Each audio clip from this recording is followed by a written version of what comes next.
Welcome to our podcast series, Decoding Breast Cancer. Today is our 4th episode. Last time we spoke a little bit about us, who we are, what we do, what we like, why are we doing it. Today we're going to talk a little bit about biopsies. When do you go for a biopsy? Where do you go for a biopsy? And who is the person that you need to entrust to do this biopsy? So when you finish your mammogram, the doctor will tell you that you either need to go for a biopsy or they will do the biopsy. How do we know which one of those to get? Let's first think about how do we suspect breast cancer? Because in the end, the biopsy's purpose is for us to make the diagnosis, to be able to say you definitely have breast cancer. So we can suspect it. Things can look very bad or whatever, but without histology, without the pathologist looking under the microscope and saying, listen, this is what we're dealing with, it becomes quite difficult to treat someone. So patients either present with clinically suspicious changes in their breast, a big mass or a big lump in the breast that when you examine it, it clinically looks and feels like a breast cancer, or the patient had a mammogram where they reported to say, listen, this is a suspicious area. Now, they could be things like microcalcifications. There can be things like distortion where you're just seeing a little bit of a disturbance in the tissue. There can be a lump or a mass that they see. So there are lots of different features that they may see. And generally when they report a mammogram, they'll give it a BI-RADS score.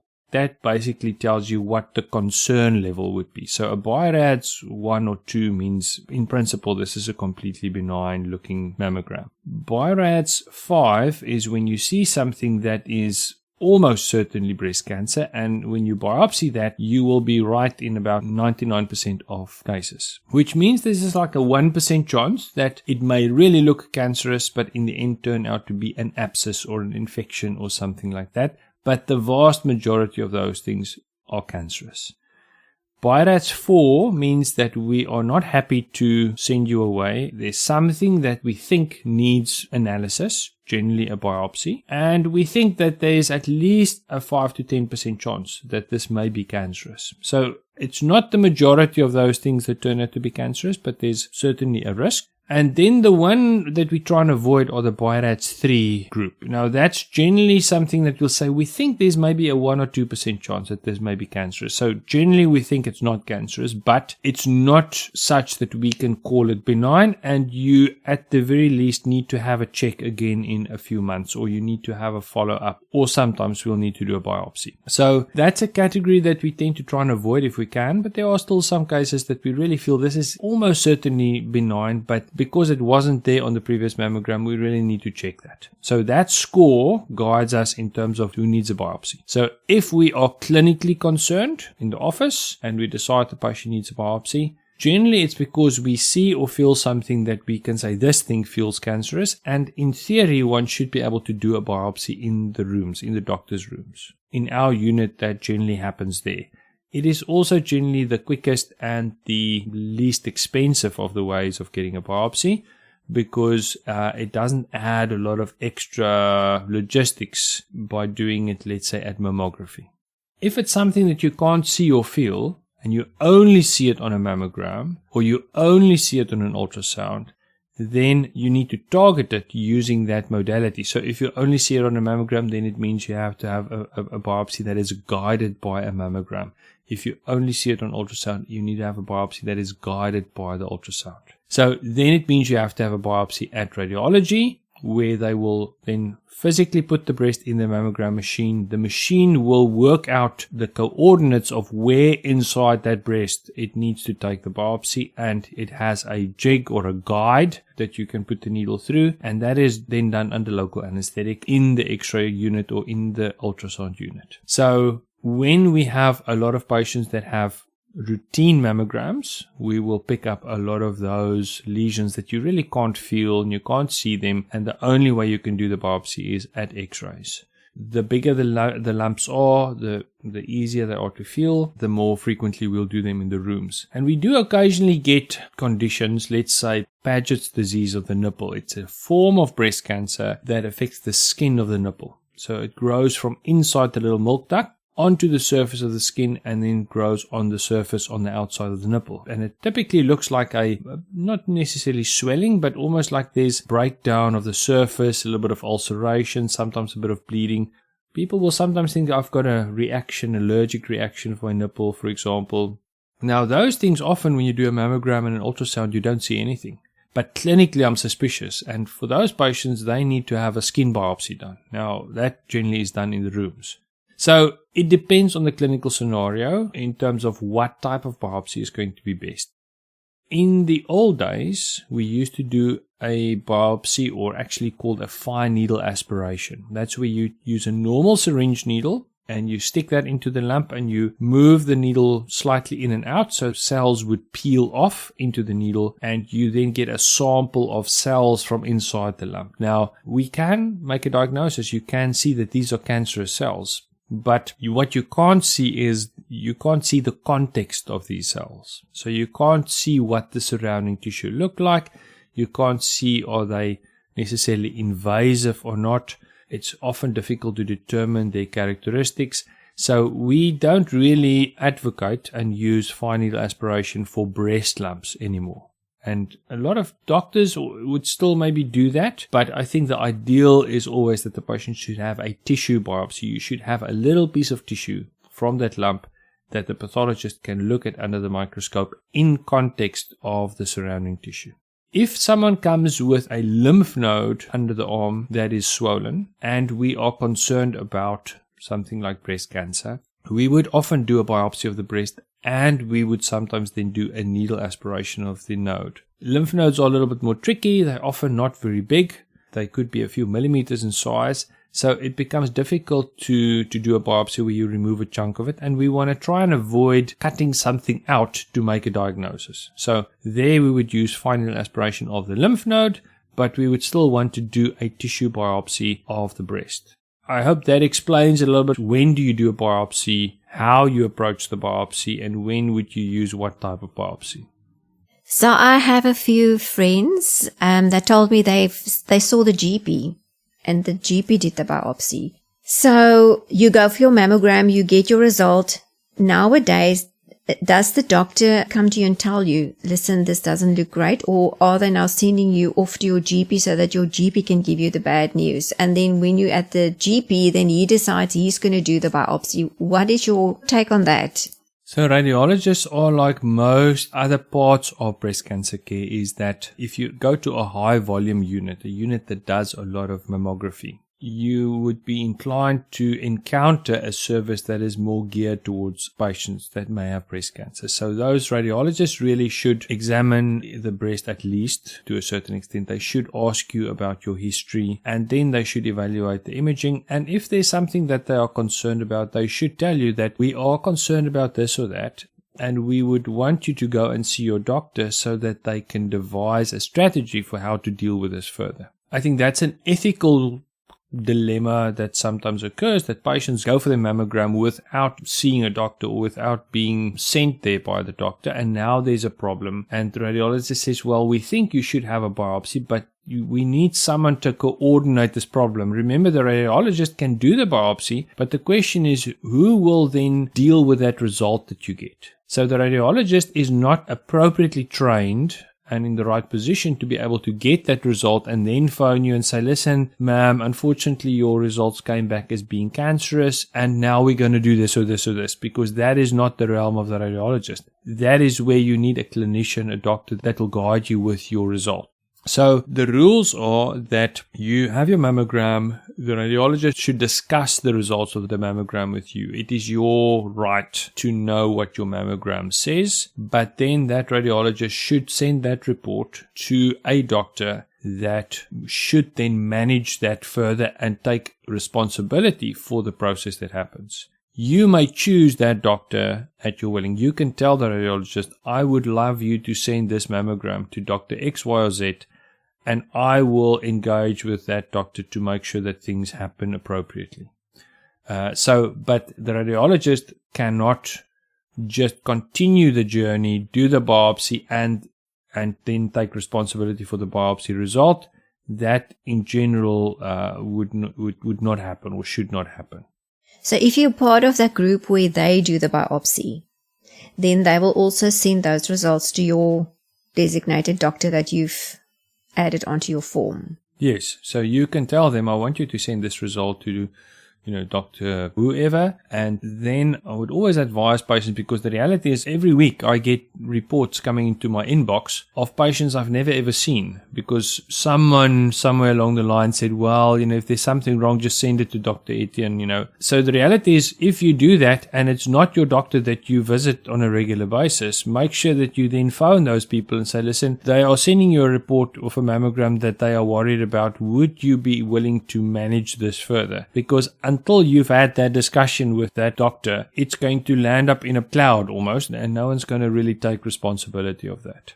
I think the one thing that stands out for me is if this happens to you, that you do your research after you've had your mammogram. Who is the person I'm going to go to? If they refer you to somebody, then you research the doctor that you think is the person that works with breast cancer to do your biopsy, because I assume that general physicians also do biopsies for you. So in theory, anybody can do a biopsy. But not necessarily help you manage it. Exactly. So doing the biopsy does not necessarily mean that you have the expertise of dealing with that result. And also, I think there's one other level. So the question is, what happens if you do a biopsy and it comes back as being negative, but there is still a significant level of concern? Then someone should tell you and say, listen, you had your biopsy, but we are not happy that this biopsy is representative of the concern we have. And we think that maybe we should actually go or repeat the biopsy, or we should go and excise that area. So I think that's an important part, is whether it's positive or negative, someone should still take responsibility for then looking at the mammogram and the clinical picture and the biopsy and saying, do all three of those things line up? If that is not concordant, then one should say, wait a minute, we maybe need to do an alternative approach to try and get an answer, because this is something we are concerned about. So the first thing is that, and I think in our first podcast, we spoke about the importance of self-examination, and I spoke about the importance of clinical examination of your breast. So not just that, looking at the mammogram, but also have a clinical exam. Then the next step is the biopsy should be evaluated in the context of the clinical picture and the radiology picture. Someone should be responsible for that. Then that result that you get is going to guide you in terms of what happens next. Now, I always want to tell people that breast cancer is never an emergency. Breast cancer is never something that you find out you've got breast cancer today and have an operation tomorrow. In 2025, the treatment of breast cancer is very much targeted towards exactly what type and what characteristics this breast cancer has. There needs to be time for us to get receptor statuses on the tumor. There needs to be time for us to decide whether you need genetic testing. There needs to be time for us to think about staging investigation. So unfortunately, from the day you hear you've got breast cancer until something active happens, often could be a few weeks. And it doesn't mean that nothing's happened. It just means that we are busy learning what the enemy looks like, so that we can look it in the eye and tell it, we know who you are and we've got a plan for you. And I think that's the important part. So people tend to rush into whatever and go to the first available person that's able to see them, and then get into this gauntlet of treatment that may or may not be the right treatment. So I think planning is absolutely crucial in terms of breast cancer treatment. What should happen is you should get your result. You should then have the choice of going to an appropriately experienced and trained breast unit. Not necessarily a breast surgeon, but a group of people that treats a lot of breast cancers. People don't always understand, but the data from Europe says if you are treated in a unit that doesn't see at least 50 new cancers per year and doesn't treat those patients in a multidisciplinary fashion, your chance of dying is going to be 20% worse.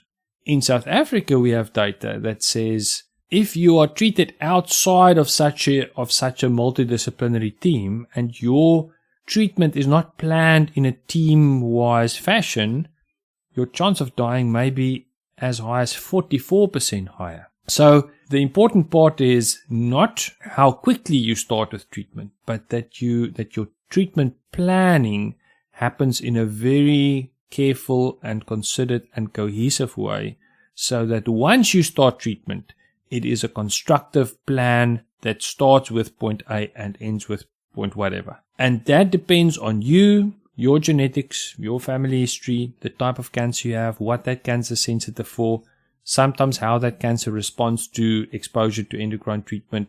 So there are lots of little factors that feed into us making a decision how this cancer should be treated. And even then, we would then at some stage do an operation and we'll reanalyze that and say, well, the cancer's behaved this way since we got to know about it the first time until where we are now. So let's maybe change course a little bit, do this, do that. That in the end is what gives patients the best possible outcome in breast cancer. So I can't stress this enough, that you have the choice of being managed in a unit that is working together in a cohesive manner.